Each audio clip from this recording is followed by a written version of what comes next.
Hello and welcome to Talk of the Town. I'm your host, Jessa Jeremiah. We've got a fabulous show for you today. Stick around because later in the show, we're going to show you the design for a difference big reveal thanks to Bella Domicile. We've got some spotlights on some local businesses. Right now, we are talking to a blogger. We've got Marina Botros, who's with us from Blue Beetle Blog. We're just getting going, and I've got a tongue twister on my hands. Yeah. I love the name, though. Thanks for being with us today. Of course, thanks for having me. So what made you decide to start a blog? I actually moved to Madison about a year ago, and I was like, I don't have any friends here. Let me try to create a name for myself. So, being a marketing major, what I did was try to brand myself. I have a bright blue Beetle, so with my name on the license plate. So, I was like, okay, I'll name the blog after me, or after my bug, and then just have, I don't know, just begin and hope for the best, and kind of started growing from there. Now, when you walked in the studio, I told her this before we got started, but it's true. The first thing I noticed was how you were dressed. Just really nice, clean fashion, and it looks amazing. So let's talk a little bit about this idea of minimalism, because that's what really we're talking about with your fashion blog. Right. So when I was packing up all my things to move to Madison, I realized how much crap, like, you have to pack up.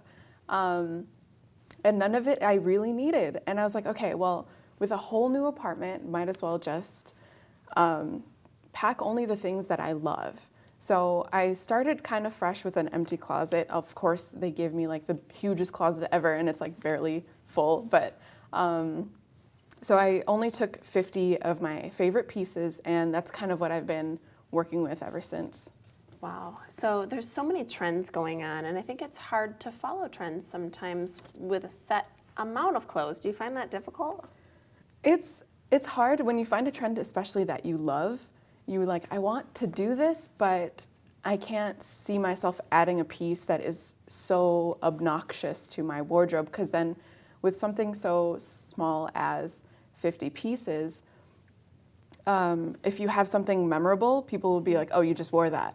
So true. Yeah, but I find that if you have classic patterns, classic colors, like if you want to do the extensive sleeve trend that's going on, like the bigger one, do like a solid neutral color, so like black, gray, tan, if that looks good on your skin tone, or like a print that is still minimal, like polka dots. Right. Yeah. Well, great example, what you're wearing Oh, here yeah.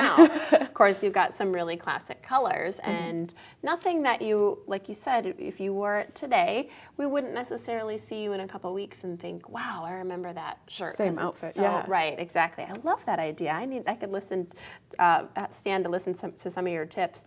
But let's talk a little bit about how you choose the specific pieces that go into your capsule. So you've kind of given us some starter pointers. I would say my capsule is more fluid. So what I find is that I like this kind of top, which is kind of like high up, or, sorry, I'm like covering the mic. It's a little bit more high up, less like revealing, and it goes good with a blazer. Right. I don't like the collar on collar situation. Sure. I love blazers. So with that, I buy what I know I like.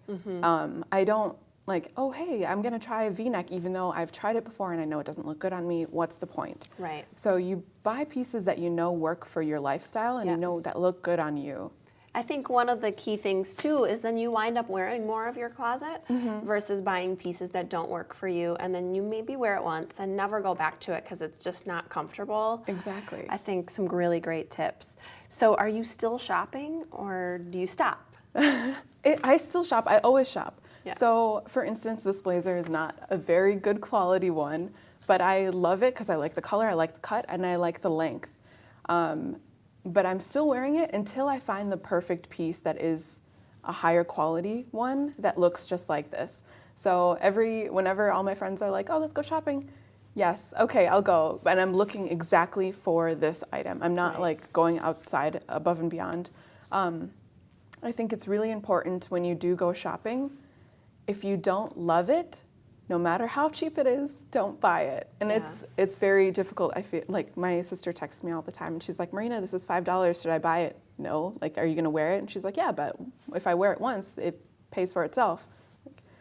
but it's adding things that you won't feel comfortable in, and you know, it defeats the purpose. Boy, and that whole idea of going through your closet a couple times a year too, that's just really time consuming. So if you've got all these pieces that you're always having to cycle out, you're really just adding more to your to-do list, it sounds like too. Yeah, absolutely. I love this idea. You look just fabulous and classic. Thank you. And I'm gonna need you to come over every day and tell me what to wear. Is that no problem, I mean, right? just read the blog, I guess. Or I'll just read the blog. And you can too.